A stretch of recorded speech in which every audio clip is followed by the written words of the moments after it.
família, bom dia, boa manhã com Deus, excelente semana. E vamos começar a nossa semana no melhor lugar, com a melhor companhia, na presença do Pai, declarando que a nossa semana será uma semana poderosa em Deus.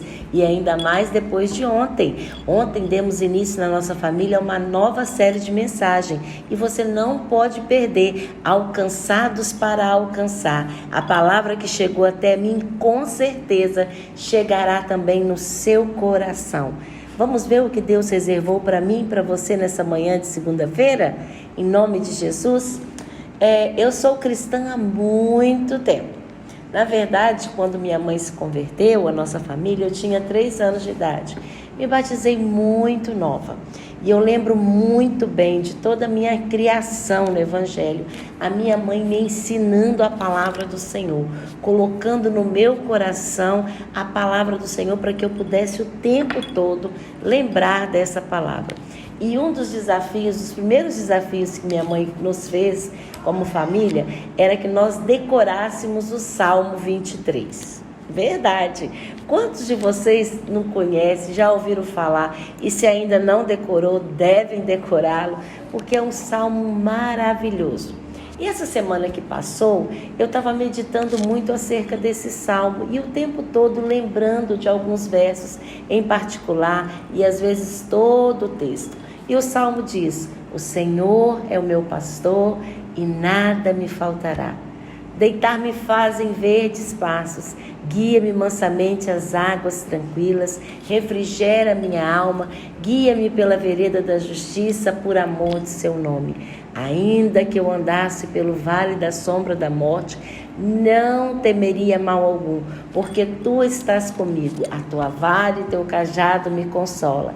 Preparas uma mesa perante mim na presença dos meus inimigos, unges a minha cabeça com óleo e meu cálice transborda. Certamente que a bondade e a misericórdia me seguirão todos os dias da minha vida e habitarei na casa do Senhor por longos dias. Ai, a mente tá bom, hein? Decoradinho ainda, e falo para você decorar. E o que acontece nisso, pastora? Eu estava pensando assim: o Senhor é o meu pastor e nada me faltará. Quando nós relatamos isso a respeito do Senhor ser o nosso pastor, nós nos identificamos como o quê, queridos? Deus nos chama como ovelhas. E eu fui ver a respeito de ovelha mais uma vez, aprender um pouco sobre essa ligação, sobre esse link que o Senhor faz de nós, humanos, de filhos com ovelha. E vi várias características de ovelhas, mas eu gostaria de só pincelar 3 características dela que com certeza você vai se identificar. Eu me identifiquei e eu creio que elas também são para você. A primeira característica da ovelha é que elas conhecem o seu pastor. Olha que interessante.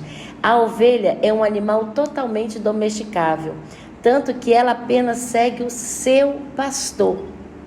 No Oriente Médio é muito comum ainda pastor de ovelhas. E para quem lida com ovelhas sabe o quanto ela conhece, o quanto ela é leal ao seu pastor. Interessante, faz de conta que tem um rapazinho aqui na minha frente chamado Gabriel. Aí faz de conta que eu estou com uma dívida com Gabriel. E eu sou pastor de ovelhas. E ele também o é. E eu vou falar para o Gabriel que eu vou pagar a minha dívida com 10 ovelhas. O Gabriel vai falar assim: não aceito. Mas por que? Elas são valiosas. Não aceito. Sabe por quê? Só se o Gabriel fosse açougueiro. Mas o Gabriel, como é pastor também, e outra profissão, ele não vai aceitar. Porque ele vai saber que aquelas ovelhas que eram minhas, elas não vão resistir no comando do pastoreio do Gabriel. Verdade. Elas não vão querer comer, elas vão cair em depressão, elas vão morrer. Por quê? Porque elas acostumaram com o cheiro, com a voz, com o carinho, com o controle, com a direção do pastor. Meu Deus, isso é muito forte, querido. Isso é muito forte e poderoso para você ouvir. Outra característica é que a ovelha produz lã o tempo todo. Sim, verdade. Olha, desde que ela nasce, ela começa a produzir lã. Quando ela é tosquiada, ela produz lã, ela produz mais lã. Quando ela é cortada, porque o tosquiar é tirar a sua lã. E às vezes quando esse processo é feito, o que acontece? Alguns machucadinhos, a lâmina pode cortar, mas ela não, ela logo se regenera e produz mais. Quanto mais é tirado dessa ovelha, mais essa ovelha produz. Características da ovelha, hein? Preste atenção. O Senhor está lidando com ovelhas. E uma característica também, tem muitas outras. A ovelha, ela não come qualquer coisa. Olha, verdade, pastora. Uma ovelha come capim. O capim precisa estar novo, precisa estar fresquinho, precisa estar bom. Por isso que você já ouviu que Davi pastoreava aqui, depois pastoreava lá, porque era nômade, ele tinha que ir atrás de boas pastagens no meio do deserto. Interessante isso, né? Vamos voltar para o Salmo 23? O Senhor é o meu pastor e nada me faltará. Quando você lê esse texto, eu posso fazer essa pergunta para você, ovelhinha de Jesus. Se o Senhor é o seu pastor e nada te faltará, está te faltando alguma coisa? Você vai me responder, pastora, tá sim, eu gostaria de 1 milhão na minha conta, eu gostaria de uma casa no campo, eu gostaria de viajar para os Estados Unidos, eu gostaria de passar minhas férias na Europa. Sempre vai ter alguma coisa que nos falte, se nós pensarmos assim. Mas vamos lá para o hebraico e ver qual é a melhor tradução para esse texto. Olha o que o texto diz no hebraico. O Senhor é meu pastor, de nada terei falta. É diferente, não é? Nada me faltará, de nada terei falta. Preste atenção, mesmo que você só tenha uma meia, você não tem falta dela. O pouco com Deus é suficiente na sua vida. Quando o autor está dizendo aqui, Davi está dizendo, ele está dizendo o que para mim e para você? O Senhor é meu pastor e de nada terei falta. Isso que Ele tem me dado é suficiente. Ele tem provido para mim o suficiente. Ele tem cuidado de mim naquilo que eu necessito e que eu preciso. Por isso que é importantíssimo você ler essa palavra e tomar posse dela, dizendo: o Senhor é meu pastor e de nada terei falta. Mais um texto ainda que diz assim, olha, ainda que eu ande pelo vale da sombra da morte, não temerei mal algum. Você sabia que esse nome, Vale da Sombra da Morte, é um vale que se encontra entre Jerusalém e Jericó? Um vale que tinha um caminho bem estreito, um trajeto bem estreito, e do lado dele um grande penhasco, um grande vale. E esse caminho ele tinha que ser percorrido pelas ovelhas. Interessante lembrar que a ovelha é um animal muito medroso. O pastor estava dizendo, olha, ainda que eu tenha que andar sobre aquele vale, eu não vou temer mal algum.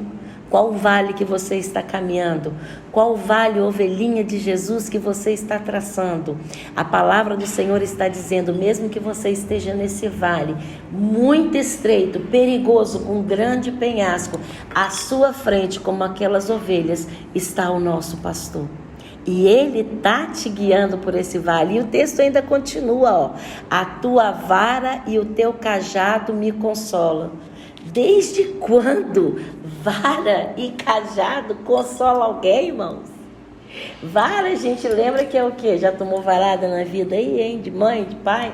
Não, né? Tomou voadora de chinelada, sentada. Vara e cajado. O salmista está dizendo que é a tua vara e teu cajado, instrumentos do pastor de ovelhas.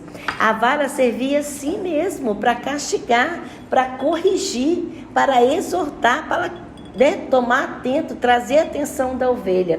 E o cajado servia para puxar a ovelha, caso ela fosse se perder em outro caminho, ou caso ela passasse por aquele vale e tentasse às vezes até cair. Rapidamente o pastor puxava pelo cajado e trazia de volta aquela ovelha. Aí eu lembro de mim e de você. Quantas das vezes queremos perecer por alguma coisa, não queremos ser corrigidos, e Deus está usando vara e cajado sobre as nossas vidas para nos corrigir, para colocar-nos nos prumos. Lembro de uma história de uma visitação lá na Cidade Santa, e de repente uma excursão parou e viu um grande movimento de turistas em volta de várias ovelhas. E eles começaram a perguntar e questionar acerca de como era o comportamento das ovelhas. E de repente aquele pastor pega uma ovelhinha, pega uma vara na tua mão, vai na patinha da ovelha e pá, quebra a pata da ovelha. E logo depois que quebra, ele começa a enfaixar aquela pata. Aí, brasileiro lá no meio, gente, cadê aí a defesa dos animais? Ó, o pastor aí quebrando, matando, e acabando com as ovelhinhas, que não sei o quê. Aí foi logo perguntar e questionar o pastor por que ele havia feito isso. E o pastor foi junto com o tradutor e explicou: essa ovelhinha, ela tem dado muito trabalho. Fica coladinho assim. Ela tem dado muito trabalho, ela se perde à toa. E quando ela se perde, cobras já pegaram, lobos tentaram devorar, ela já caiu em várias armadilhas, vem ferida, eu gasto muito com veterinário, cuido muito dela, mas não tem jeito. Toda hora ela quer largar do rebanho. Aí viraram para ele e falaram assim: mas não seria mais fácil o senhor vendê-la, colocar para um açougue? Ele falou assim: eu a amo muito. Eu não quero me desfazer dela. Eu prefiro vê-la mancando, sem poder agora correr, mas junto de mim, do que vê-la morta. É assim que Deus também faz com você, querido. Segunda-feira abençoada, porque o Senhor é o seu pastor e nada há de te faltar. Amém? Posso orar por você? Ô Pai querido, como é bom declararmos essa palavra, Senhor. Como é bom, Senhor, saber que o Senhor está conosco em todos os momentos. Que as tuas águas, ó Deus, não cessam sobre as nossas vidas. Que a tua proteção não cessa sobre as nossas vidas. Que a tua vara, que o teu cajado sempre estão atentos sobre nós. E como é bom saber, Senhor, que o Senhor é o nosso pastor e de nada nós teremos falta. Tu supre todas as nossas necessidades. Cuida, Senhor, dessas ovelhas com todo carinho. Traz, ó Deus, para o seu aprisco. É a porta desse aprisco em vigilância. Muito, muito obrigado, Senhor, porque essa palavra veio ao encontro do meu e de todos os corações que estão ouvindo e vendo. E nós declaramos, ó Deus, uma semana grandemente abençoada, em nome de Jesus. Amém e amém. Um beijo no coração, querido.